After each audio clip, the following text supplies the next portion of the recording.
We're back and we're here to talk about cartoons 40 through 21. I can't believe we're over halfway done with this video. I'm really starting to see the light at the end of the tunnel. Anyway, let's get going.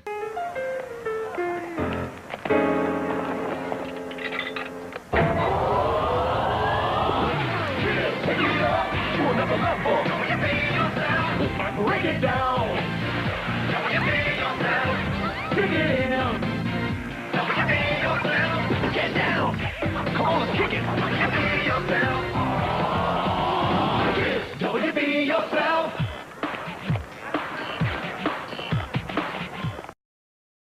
Number 40, Alvin and the Chipmunks. The second incarnation of Alvin and the Chipmunks, this cartoon featured singing rodents living with their foster father, songwriter, and band manager, Dave Seville. Alvin was the troublemaker and star of the show, Simon was the intellectual, and Theodore was the sweet, gullible one. When I reviewed Garfield, I mentioned the possibility of John Arbuckle being sexually distinctive, but evidence suggests that Dave Seville is the king of gay pet owners, who are entirely too into their pets. Dave lives in a gorgeous home with a beautifully manicured lawn and keeps 3 exotic pets in body-length turtlenecks with their initials embedded on them. Not to mention, he's a songwriter and music producer for a boy band, which is on the interior decorator side of the spectrum of gay forms of employment. For the record, I'm not homophobic, I'm just anti-stereotypes. Unfortunately, they keep popping up in all forms of media. This cartoon was really fun to watch, and while the Chipmunks versions of popular songs aren't as good as the originals themselves, they do a better job than the people singing for Kidz Bop.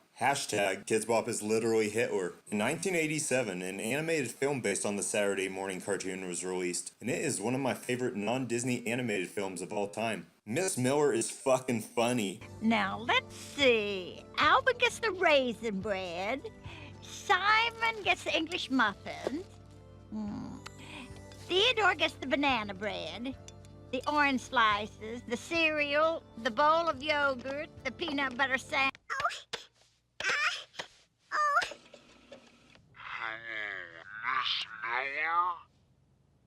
David, are you drunk? Hello, Miss Miller. I want Alvin, Simon, and Theodore to meet me in Europe. Phew. Bye-bye. Could you repeat that, David? The Chipmunk Adventure taught me that women are always right and men are always wrong. Okay, maybe I'm exaggerating, but women can do anything nowadays. I don't care if the next CEO of a popular company is a man or a woman. What matters is the person getting the job done. Can I get an amen? We were just wondering which one of you really would win a race around the world. I would. Not a chance.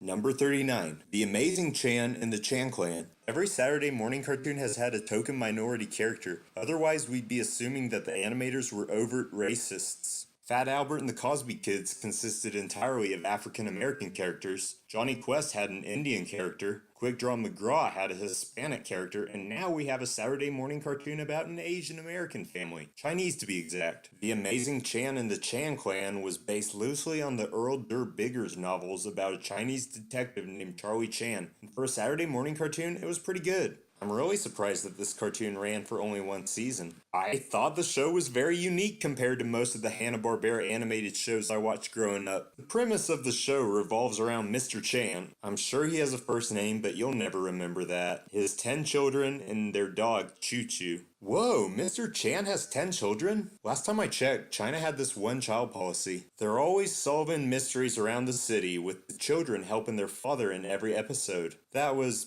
pretty much the plot for every episode. The show aired before my time, but I did watch an episode when they had reruns, and I remember thinking how cool it was seeing faces that look like mine. It was really awesome to see Hanna-Barbera do something different. Sure, the plot was very similar to Scooby-Doo, but this was the first Saturday morning cartoon to feature an Asian family. It was impressive, it was groundbreaking, and it was impressively groundbreaking.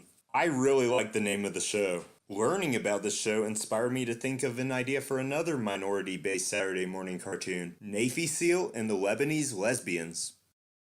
Number 38, Magilla Gorilla. Hanna-Barbera was the animation powerhouse that created such amazing cartoons, such as The Flintstones, The Jetsons, Scooby-Doo, and of course, Magilla Gorilla. I'm not kidding. Magilla Gorilla is one of those shows that you can't really forget once you've seen it. For many years, I had no idea Magilla Gorilla existed. I eventually learned about Magilla Gorilla, gave it a chance, and I found myself enjoying it. This was another cartoon that my parents grew up watching, and definitely a cartoon that used to be on Boomerang. Whoever butchered the good old Boomerang channel is about as pathetic as Stuart Snyder when he tried to add live-action programming to Cartoon Network in the late 2000s. Let's talk about the cartoon itself. Magilla Gorilla is a charismatic gorilla who spends his time languishing in the front display window of Melvin Peebles' pet shop, eating bananas and draining the businessman's finances. Annoyed with Magilla's shenanigans, Melvin Peebles thinks of the most logical solution: sell the gorilla as a domesticated animal. Even though Magilla Gorilla occasionally gets sold, the purchaser always ends up returning him. There is one person who would like Magilla Gorilla as a pet, a little girl named Oji. Sadly, her parents won't allow her to have the gorilla as a pet. Yogi! Ogie, where are you? I got out up here, Magilla. Well, now do you see what could have happened to you? Oh, gee. I'll take you home where you'll be safe and sound. Get in, Ogie. Ready? Magilla Gorilla is voiced by none other than Alvin Melvin, the same actor who played Sam the Butcher in The Brady Bunch and Barney Hefner in All in the Family. I honestly wish this show was still on Boomerang. It could teach children about sales, the consequences of purchasing products, and marketing. Number 37. Chip and Dale, Rescue Rangers. Sometimes some crimes go slipping through the cracks.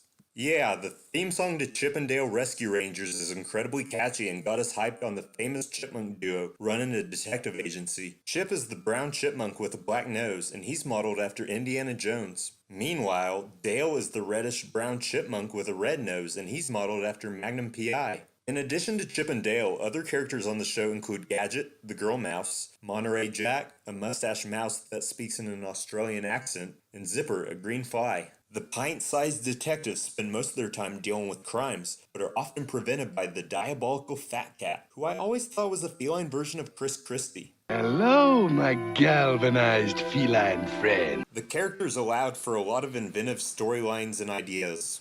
Gadget's an innovative mouse who comes up with a lot of brilliant inventions. She's pretty much the rodent equivalent of MacGyver. It's really impressive how Gadget invents so many quote-unquote gadgets that end up working properly. This raises the question, why are the Chronicles of Diminutive Crime Fighters so wickedly awesome? Honestly, there aren't too many cartoons that can practice what they preach without strictly doing that. When the characters get the job done, they get the job done and put forth valiant effort, and that's why I find this cartoon very admirable. Number 36, The Charlie Brown and Snoopy Show. Let's have a party with Charlie Brown and Snoopy. We can go dancing with Linus and Lucy. Put on a smile and stay for a while. Come on, let's dance around with Snoopy and Charlie Brown. Woodstock a whistle, Sally will be singing. Marcy and Peppermint Patty will be swinging. Kick up your feet in time with the beat. Come on, let's dance around with Snoopy and Charlie Brown. I always thought Peanuts was very autobiographical of Charles Schulz's youth. I've done my research on that guy, and he was a lonely boy who found solace doodling cartoons. Isn't Charlie Brown kind of the kid equivalent to Charles Schulz? I never understood why they called the comic strip Peanuts. Yeah, the comics frequently show the characters playing baseball, and we always associate baseball with Peanuts and Cracker Jacks, but that wasn't exactly the focus of the comic strip. The focus of the comic strip was the relationships between Charlie Brown and his peers. Charlie Brown was the insecure kid, Linus was the deep thinker, Lucy was the cynic, Sally was the innocent younger sister, Schroeder was the musician and German-American, Franklin was the African-American, Peppermint Patty was the tomboy, Marcy was the soft-spoken, bespectacled girl, and who could forget Snoopy, Charlie Brown's sidekick and best friend? Bill Melendez and Lee Mendelson turned Schulz's comics into 30-minute animated TV specials. I loved A Charlie Brown Christmas growing up. Every time I watched it, I started realizing how many emotional and mature moments there were. Following the success of dozens of TV specials based off this comic strip, a Saturday morning cartoon was produced in the mid-80s. While the episodes were really good and captured the spirit of the original Peanuts comic strip, each episode had at least 4 to 5 different subplots. Once again, they based the show on the comic strip, and from what I recall, the comic strip sometimes had little to no continuity. Number 35, The Archie Show, another great animated show based on a great comic strip. If Hollywood ever decides to make a live-action movie based on this comic strip, I call dibs on playing Archie. I actually have 2 female friends who look distressingly like Betty and Veronica, and can't imagine any other women playing those respective characters. The show was a lot like the comic strip. It centered around Archie Andrews, a high school hustler who is the lead singer of the Archies. Betty Cooper is the girl next door, Veronica Lodge is the rich girl, Reggie Mantle is the jerk jock, and Jughead Jones is the compulsive eater. That's all you need to know about this characters. Also, if there's anyone who deserves the role of Reggie, it's definitely Lou Catch. I know I mentioned someone's name, but it's his nickname and viewers can probably figure out who I'm referring to. Let's talk about the show itself. It featured 2 full-length stories into one. In between cartoons, there would be some one-liners, then a segment followed by a song by the Archies, which is one of the greatest fictional rock bands, tied with the beats from Doug.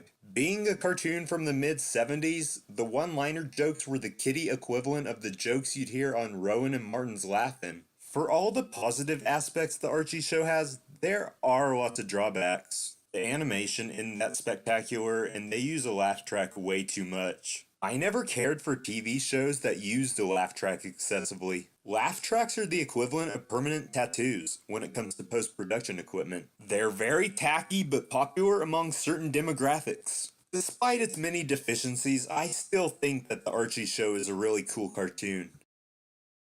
Number 34, Pepper Ann. Who's that girl? What's her name? Is she cool? Is she lame? Oh, you're talking about what's her name? Pepper Ann. Is she lame? Is she cool? Is she breaking every rule? Is she anybody's fool?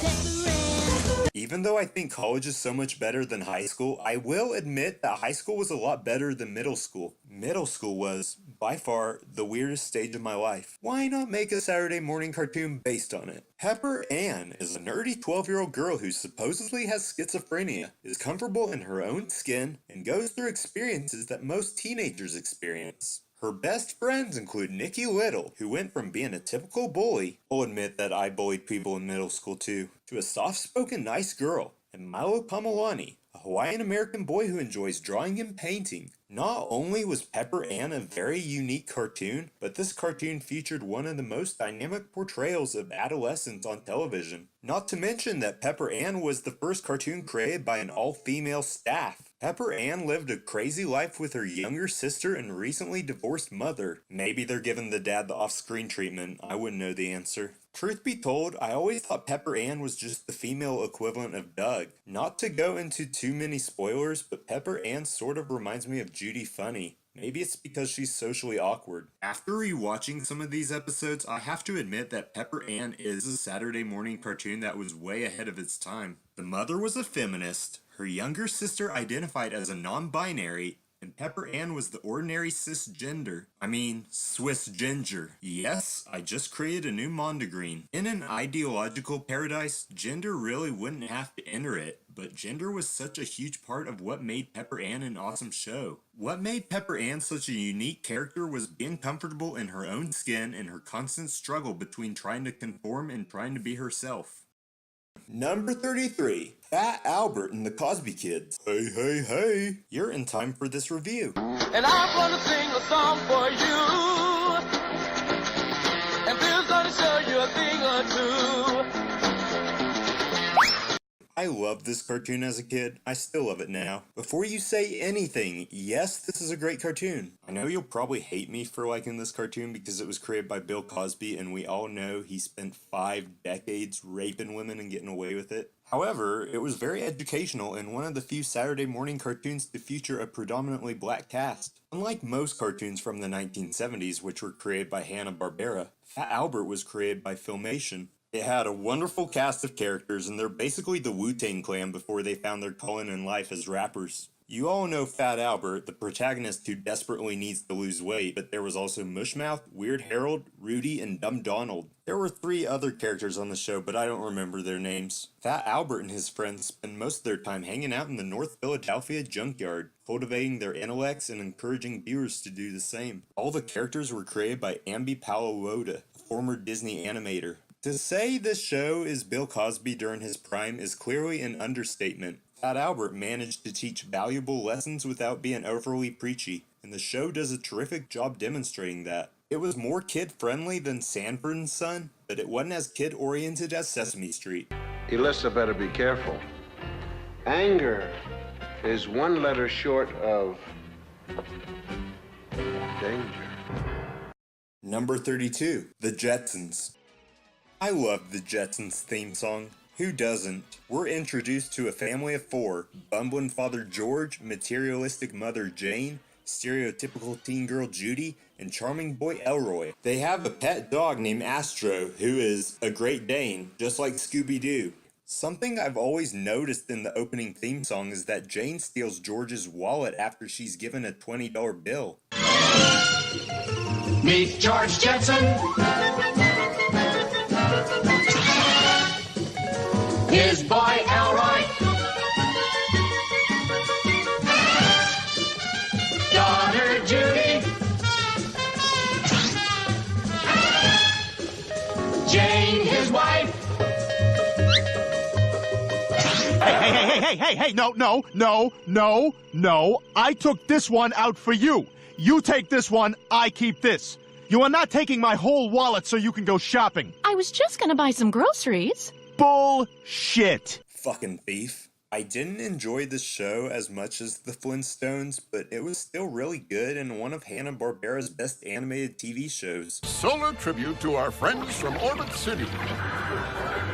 Nice landing, Joe. Much like the Flintstones, this show was set in a different time period, taking place in the future. Instead of cars, we have flying cars that run on vegetable oil. Not to mention that the Jetsons hired a female robot named Rosie as their housemaid. Both of those things are very clever ideas and give viewers an idea on how technology is constantly changing and soon will be replaced by machines with artificial intelligence. Super Mario World is here. It's one of the new generation of Nintendo games. It comes only with Super Nintendo, and it's like nothing you've ever faced. Now you're playing with power.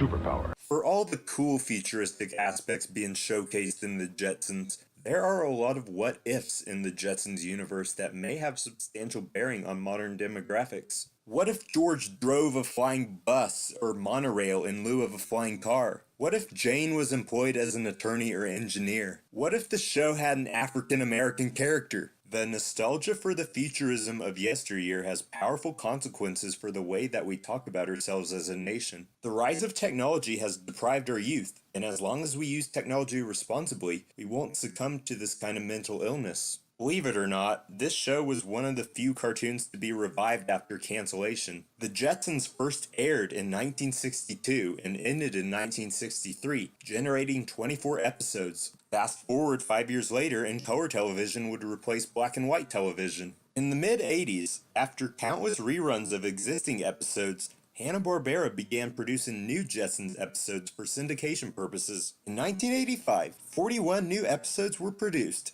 And in 1987, The Jetsons was in its 3rd season, airing 10 new episodes. While we're on the subject, did you know that The Jetsons is one of the few Saturday morning cartoons to air on the big 3 television networks, ABC, CBS, and NBC? I really liked The Jetsons growing up, and there's nothing more hilarious than watching George get caught up in some sort of frenzy. I don't blame him, adulthood is complicated. No! Number 31, Teenage Mutant Ninja Turtles. Number 33. Teenage Mutant Ninja Turtles. Teenage Mutant Ninja Turtles. Teenage Ninja Mutant Turtles. Heroes in a half shell. Turtle power! Teenage Mutant Ninja Turtles were huge. They're like everywhere. Ninja Turtles are bum. Favorite cartoon. I love the toys. I collected them all.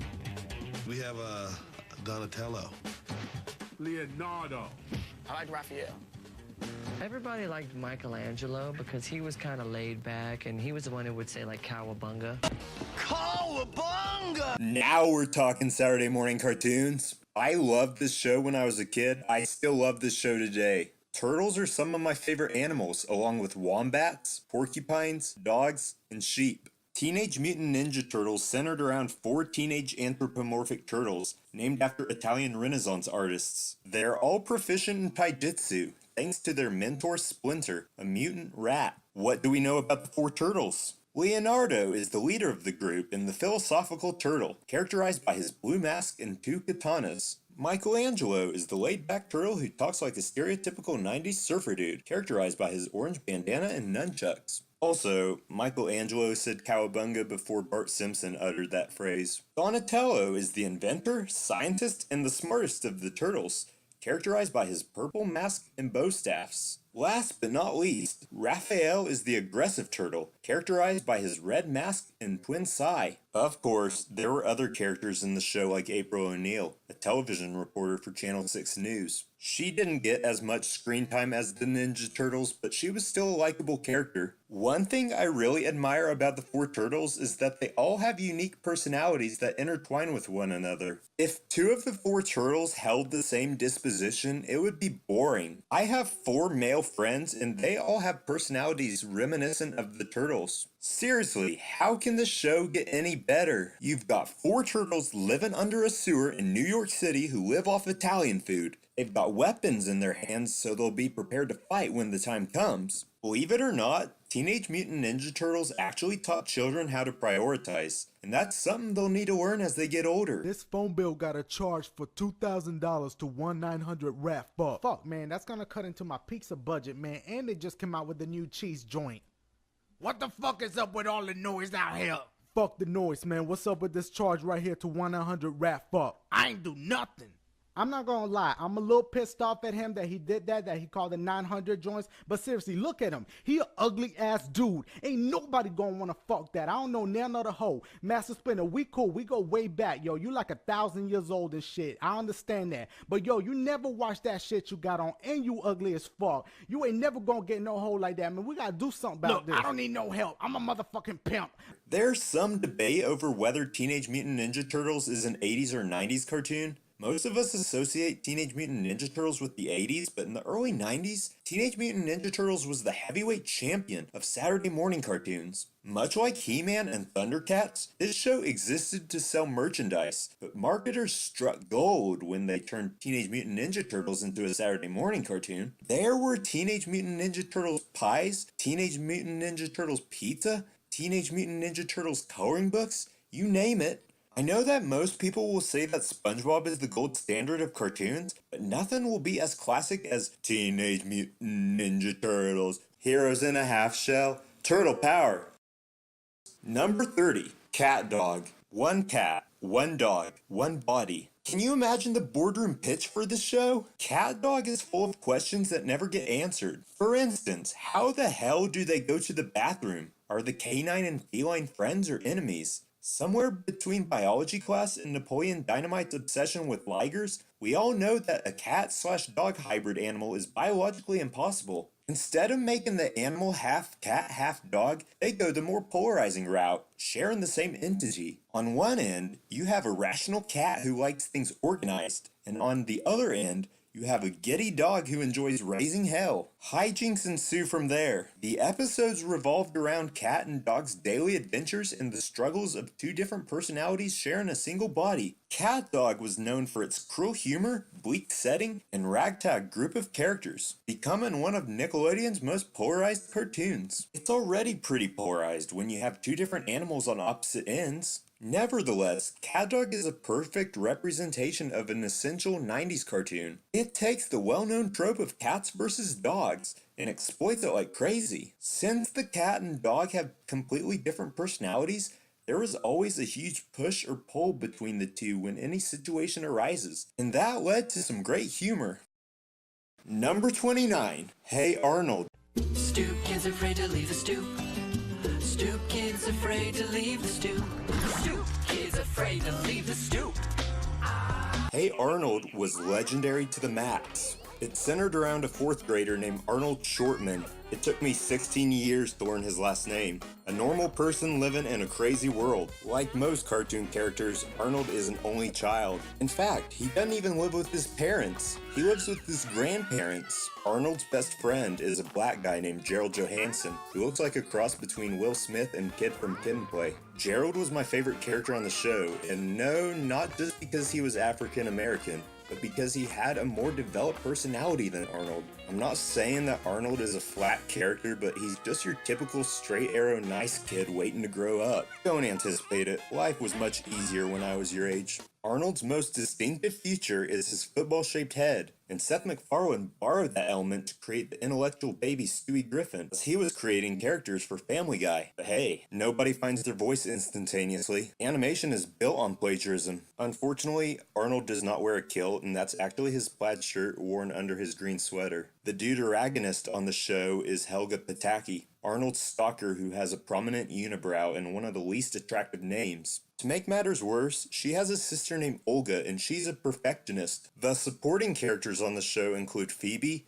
Helga's best friend and a stereotypical Asian nerd, Rhonda, the pompous fashionista, Lila, the small-town girl, Harold, the fat Jewish kid, Sid, the conspiracy theorist, Stinky, the tall lanky boy with a southern accent, and Eugene, the class jinx. What most people remember about this show is the theme song, which consists of nothing but Helga repeatedly shouting Arnold's name, while Arnold and his buddies walk like they're in a production of West Side Story. I've heard lots of people say that SpongeBob SquarePants is the greatest Nickelodeon cartoon that ever existed, but I will declare that Hey Arnold is the gold standard of Nicktoons, despite it not being my favorite Nicktoon. During its substantial run, Hey Arnold blessed us with a myriad of top-notch episodes with very interesting plots and enough exposition to intrigue viewers. Number 28, Darkwing Duck. Hell yeah, bitches. Darkwing Duck was the very first Saturday morning cartoon to feature a cartoon hero who was full of himself. He wasn't stopping crimes for fame and fortune. He did it for the exact opposite reasons. I've noticed that Darkwing Duck is one of the few cartoons to be endlessly quotable. It's like the writers of the show met at an improv comedy club, and from there they were struck with inspiration. One guy was talking about how cool Batman is, while another guy is talking about how cool Donald Duck is. Hey Mark, have you seen the new Batman movie starring Austin Seacrest? It is raw. Who's Austin Seacrest? He's a virtually unknown actor who likes to play video games, but man, he can act. Oh, okay. But no, I haven't seen the new Batman movie. Don't plan on ever seeing it. Wow, you're about as pathetic as DT when he's trying to build a damn wall. DT? You mean DuckTales? Woo! Oh my gosh, you're on fire. Duck's superhero. It's perfect. You got a name for the show? I'll take any suggestion. Good idea. We should name it Darkwing Duck. Great suggestion. Let's get dangerous. Combine those two ideas and you have Darkwing Duck. When there's trouble, you call DW. And by DW, we're talking about Darkwing Duck, not Arthur's annoying little sister.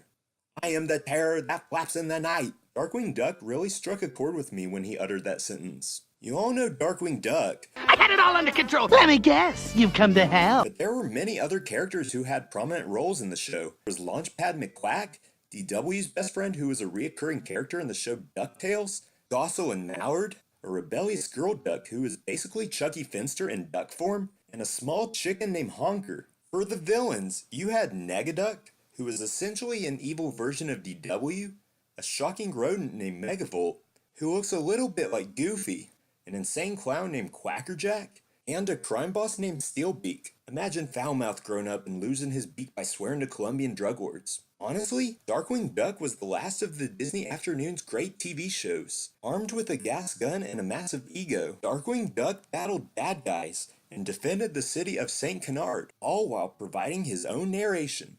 For anyone who missed this cartoon in the 90s, I recommend you check this one out. Darkwing Duck. When there's trouble, you call DW. Darkwing Duck. Let's get dangerous.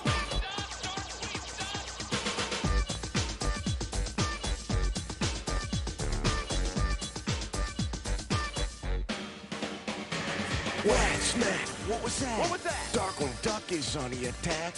Got a warning for criminal cartoons. This is it, bang, boom, you're doomed. Darkwing Duck is chillin' in town. He don't want criminals hanging around. If there's something you're gonna take my advice.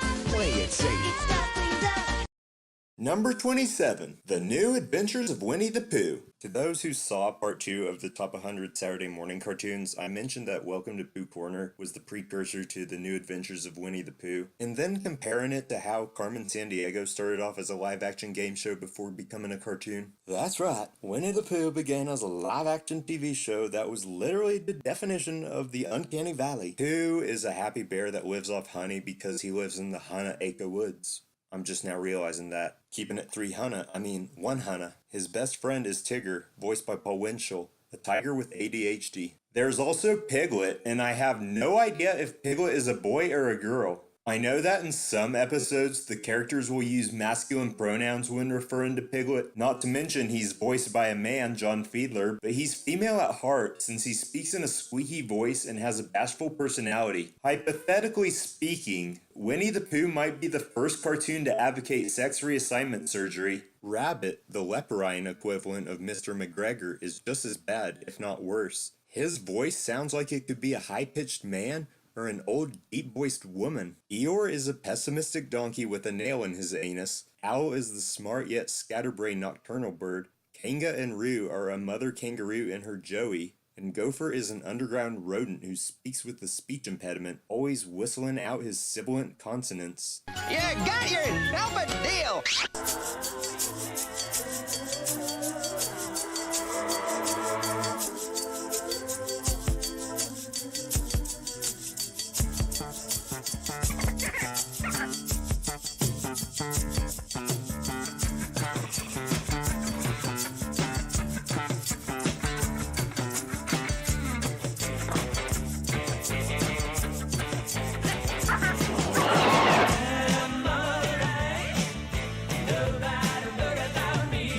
For many of us, Disney cartoons were the first thing we watched when we were kids, and Winnie the Pooh was one of the cartoons we watched incessantly. Before The New Adventures of Winnie the Pooh, there were a few theatrical animated movies. Pooh was voiced by Sterling Holloway, Eeyore was voiced by Ralph Wright, and Rabbit was voiced by Hal Smith. All three voice actors died before Winnie the Pooh became an animated TV series, lending their voices to iconic characters before unexpectedly kicking the bucket. Number 26, Batman the Animated Series. One of the most groundbreaking and popular shows on Fox Kids. Batman the Animated Series was the gold standard of superhero cartoons. This Saturday morning cartoon's brief venture into primetime showcased its well-known edgier themes, pushing the limits of what had been acceptable in most cartoons. Sure, Batman was no stranger to television, as evidenced by the fact that there was a campy TV series featuring Adam West. Hey, Batman, we don't want to leave now. We're having such a good time. A duty calls, Robin. Someone's in trouble in Gotham City. That's not the only place someone's in trouble. Don't argue, Robin. In a 1989 live-action film directed by Tim Burton. But Batman the Animated Series was the first enjoyable incarnation of a great superhero. The show brilliantly illustrated how Batman was surprisingly dark and twisted, but never off-putting or grotesque. When people think of Batman, they think of Adam West acting silly while wearing a handmade Halloween costume. Most of what we've seen of Batman is his ability to punch things or operate a vehicle called the Batmobile. In the animated series, Batman is able to move at a fast pace. We all know Batman, his bullseye sidekick Robin, the Joker, Commissioner James Gordon, Catwoman, the Riddler, and the Penguin. But this show brought in a new character, Harley Quinn, who would go on to be the love interest of the Joker. My favorite aspects of Batman the Animated Series are the animation and the opening theme song. From a technical perspective, the animation is flawless. Bruce Timm and Eric Radomski turned Bob Kane's DC comic strip into a Saturday morning cartoon. I will admit that some episodes are better animated than others, but Timm's art style is impeccable, and the whole Art Deco look is utterly inspired. It gives Gotham City a classic look that's never dated, always imposing, and yet entirely seductive. The show grabs viewers with the music orchestrated by Danny Elfman, the stark silhouettes, thundering action, and the powerful figure of the Dark Knight standing like a sentinel atop a Gotham City building. For all the superheroes out there, Superman was your generic buff hero, Spider-Man was boring, and Batman was fucking badass. Number 25, The Wild Thornberrys. The Wild Thornberrys was a very interesting show. It centered around a little girl named Eliza Thornberry, voiced by Lacey Chabert. That is so fat. An adventurous young girl who has the ability to talk to animals. Basically, it's Ace Ventura if it were a cartoon. Wait a second, there actually was a short-lived cartoon based on the movie? Appropriately enough, Eliza's dad Nigel is a filmmaker who specializes in wildlife documentaries. He's voiced by none other than Tim Curry, and Curry is the only voice actor who seems to be having fun with his role. Truth be told, I always thought that my high school art teacher looked like Mr. Thornberry. But maybe it's because they're both scatterbrained and used to thinking outside the box. Nigel is married to Mary Ann, voiced by Jodie Carlisle, the generic-loving mom who is also a filmmaker. She operates the camera and edits the footage to create these documentaries. I have two favorite characters on the show. Firstly, there's Debbie, voiced by Danielle Harris, an 18-year-old girl who has long blonde wavy hair and wears an orange camisole, a green flannel shirt, flare jeans, and black shoes. I will admit that Debbie is one of the few female fictional characters that can pull off a pair of jeans, and her outfit choice compelled me to develop this attraction to YC chicks who look good in jeans. Granted, Debbie's the oldest child in the fam, but she also represents the passive-aggressive older sibling. Most of the show's conflict revolved around Debbie, since she was always the first to make an accusation. My other favorite character on the Wild Thornberrys was Darwin, voiced by Tom Kane, a chimpanzee named after evolutionist Charles Darwin. For some reason, he always dresses up like he's a lifeguard at the beach. Last but not least, we have Donnie, voiced by Flea of Red Hot Chili Peppers, a feral boy who is raised by orangutans. Give it away, give it away, give it away now! The Wild Thornberrys inspired me to want to become a filmmaker and helped spark an interest in zoology. A couple other animal-related Saturday morning cartoons I won't be talking about, but are worth mentioning, are Stanley and PB&J Otter, both of which ran on Playhouse Disney. Like many of the cartoons I've reviewed, the theme song is inspirational and takes a different approach. Instead of an earworm theme song, we get a monologue recited by Lacey Chabert. Fair enough. Number 24, a tie between Animaniacs and Pinky and the Brain. I couldn't do two separate reviews of these two legendary cartoons. I loved both of these cartoons equally. In fact, Pinky and the Brain is a spin-off of Animaniacs. After the success of Tiny Toon Adventures, Tom Ruegger and producer Steven Spielberg decided to create more animated TV shows filled with satire, slapstick, and a little bit of education. The first show Ruegger and Spielberg created was Animaniacs. She's an animaniac, animaniac on the floor. Didn't catch the song reference? Moving on. This hilarious show centered around a trio of siblings: the wisecracking smartass Yakko, the forgotten middle child, Wacko, and the adorable girl Dot. Warner is their last name, and they all live in the Warner Brothers water tower in Burbank, California. Yakko and Wacko represent the Warner Brothers, while Dot represents the dot in the abbreviation of brothers. While we're on the subject, why is abbreviation such a long word? It seems kind of oxymoronic. Speaking of oxymorons, this show educated us on many occasions, and kids could learn the capitals of US states and the names of countries in literally minutes. Brought to you by Yakko Warner. United States, Canada, Mexico, Panama, Haiti, Jamaica, Peru, Republic Dominican, Cuba, Caribbean, Greenland, El Salvador, too, Puerto Rico, Colombia, Venezuela, Honduras, Guyana, and still Guatemala, Bolivia, then Argentina, and Ecuador, Chile, Brazil, Costa Rica, Belize, Nicaragua, Bermuda, Bahamas, Tobago, San Juan, Paraguay, Uruguay, Suriname, and French Guiana, Barbados, and Guam. Norway and Sweden and Iceland and Finland and Germany now one piece. Switzerland, Austria, Czechoslovakia, Italy, Turkey and Greece. Poland, Romania, Scotland, Albania, Ireland, Russia, Oman. Bulgaria, Saudi Arabia, Hungary, Cyprus, Iraq and Iran. There's Syria, Lebanon, Israel, Jordan, both Yemen, Kuwait and Bahrain. The Netherlands, Luxembourg, Belgium and Portugal, France, England, Denmark and Spain. It's not Schoolhouse Rock, but I like it. Some of you may remember Sherry Stoner as Rachel Brown Olsen on Little House on the Prairie. She was also the voice of one of the show's supporting characters, Slappy Squirrel. While watching this show as a kid, I truly enjoyed the performances by the Goodfeathers, a trio of smooth-talking pigeons, modeled after Ray Liotta, Robert De Niro, and Joe Pesci's characters in the movie Goodfellas. However, my favorite characters on Animaniacs were the two genetically engineered laboratory mice, Pinky and the Brain. They were so popular they got their own cartoon show. Think of them as the early versions of Mewtwo and Mew, but with the roles being reversed. When I briefly talked about Goof Troop in my previous video, I mentioned that the 90s were anti-authority, and no cartoon matches this description than Pinky and the Brain. The entire premise of the show involved Pinky, a slender mouse with a Cockney accent, and Brain, the intelligent mouse voiced by Maurice LaMarche, impersonating Orson Welles. I identify with Brain because he's just as cerebral as I am, and more stoic than free-spirited. Every time I have a conversation with my dad, he's always incredibly happy and seems to be too busy concealing his intelligence than utilizing it to mentor the weakly educated. When I get older and live through my 50s and perhaps my 60s, I'll probably still be the reasonably smart guy who analyzes every situation while enjoying life to the max. Good night, everybody.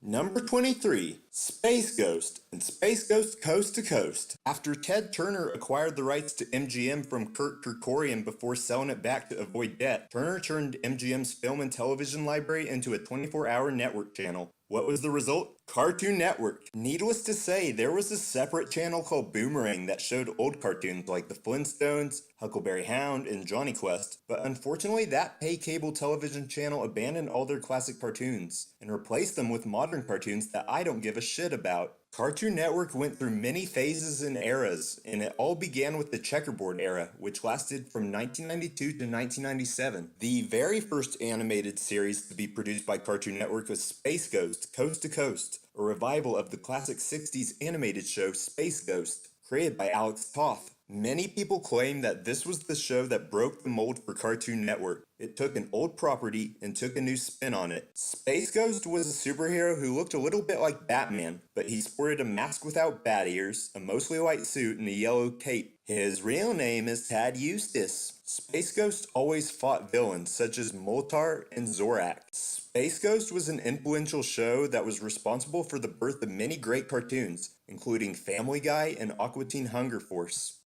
Number 22, The Flintstones. If there's anything I learned from watching the Flintstones theme song, it's that Fred Flintstone, voiced by Alan Reed, yells, "Yabba dabba doo!" Slides off a dinosaur's tail, jumps in a go-kart made from scratch, utilizes household appliances that work well with prehistoric animals, such as a bar of stone scanned by a dinosaur. And the song ends with, "We'll have a gay old time." I know that gay originally meant happy, but maybe the show is given the implication that Fred is secretly in love with Barney Rubble, voiced by Mel Blanc. However, that's not the case at all, since Fred is married to an attractive redhead named Wilma, voiced by Jean Vanderpil. Meanwhile, Barney is married to a black-haired woman named Betty, voiced by Bea Benaderet. And is it me, or does she look like an adult version of Betty Boop? Fred and Wilma live with their pet dinosaur Dino. It's funny because Barney would become the name of a dinosaur of that exact color years later. Yeah, listen, I lost that weed you had gave me the other day. Yo, you lost my shit? I'm about to go all up on your neck like, "Wow, bitch." Man, shut your little bitch ass up, man. Both y'all looking like little fake ass Power Rangers and shit. Hey, you little faggots, what's up? Hey, listen, which one of y'all gonna give me a ride to the mall? Cause I gotta get my hair did, my nails did, and the new Nicki Minaj album just dropped. Hey, kids! What's good, Barney? You sound fucking retarded. Lick my balls! Hey, kids, watch this. Watch what I can do. Watch how I can jump. No one gives a fuck, Barney. The family dynamics between Fred, Barney, and their respective wives served as the focus in many of the episodes, and therefore, 2 new children were added to the Flintstones canon. Fred and Wilma become the parents to a little girl named Pebbles, and Barney and Betty adopt a little boy named Bam Bam. While we're on the subject, did you know that much of the inspiration for this cartoon came from the Honeymooners? Fred is the cartoon equivalent of Ralph Cramden, Wilma is the cartoon equivalent of Alice Cramden, Eddie is the cartoon equivalent of Trixie Norton, and Barney is the cartoon equivalent of Ed Norton. On a weird kind of parallel, Joe Barbera did hire a former Honeymooners writer to write scripts for the Flintstones. I love how this show juxtaposes a prehistoric setting with modern technology. That would be cool if an elephant could vacuum my floors or a pelican could wash my clothes. The name of the city on the show was named Bedrock, which is kind of oxymoronic when you really think about it. A bed is incredibly soft, and a rock is incredibly hard. Don't worry, hard rock wouldn't exist for another few decades, musically speaking. Much like Scooby-Doo, The Flintstones was one of Hanna-Barbera's most memorable cartoons, and definitely one that left a legacy. This show launched multi-million-dollar merchandising with Fruity and Cocoa Pebbles cereal, Flintstones vitamins, and who could forget the Winston cigarette commercials? The Flintstones has been brought to you by Winston, America's best-selling, best-tasting filter cigarette. Winston tastes good like a cigarette should. Number 21, Tom and Jerry. Who can forget this cat and mouse duo? When Bill Hanna and Joe Barbera first met, their first project was Tom and Jerry, the epitome of cartoon slapstick. How did they choose the names Tom and Jerry? It was 1940, and World War II was going on, which would change the world forever. I did a DNA test almost a year ago, and according to the results, I'm predominantly of German descent. Back in the mid-20th century, Adolf Hitler took over Germany and the Nazis were running the smartest country in Europe. To be fair, my German ancestors fled to America prior to World War II. They legally obtained American citizenship through Ellis Island circa 1882. One of those immigrants' last name was Mauder, originally spelled M-A-U-D-E-R, but once the surname got Americanized, it became M-O-W-D-E-R. There were two sides of World War II, the Allies and the Axis powers. The leaders of the Allies were the British, and the leaders of the Axis powers were the Germans. Naturally, they'd assign each other pejoratives. The Brits became Toms, and the Germans became Jerrys, inspiring Hanna and Barbera with the names of the famous cat and mouse duo. I love how neither of the characters talked, but still maintained solid personalities. Jerry was the cunning, playful mouse who enjoyed tormenting Tom, and Tom was the cat who never succeeded in catching Jerry. My friendship with my brother is reminiscent to that of Tom and Jerry's. When we were kids, Colin and I would always wrestle, and by wrestle I mean fight, and they were much stronger than I was. Keep in mind that my brother is non-binary, and that's why I use that pronoun. In fact, it seems improper to call Colin my brother. I'll just say Colin's my sibling. Moving on, fast forward a few years later, and I've developed tremendously, and my Asperger's led me to fight the system and find my own voice. While Tom and Jerry were no stranger to cartoon violence, they rose to be the pinnacle of slapstick duos, because they were generally mute characters. Watching Tom and Jerry compelled me to be a laid-back person who didn't talk for the sake of talking. It also taught me to avoid dominating conversations. Whenever you have a conversation with someone, it's important to not talk over someone while they're speaking.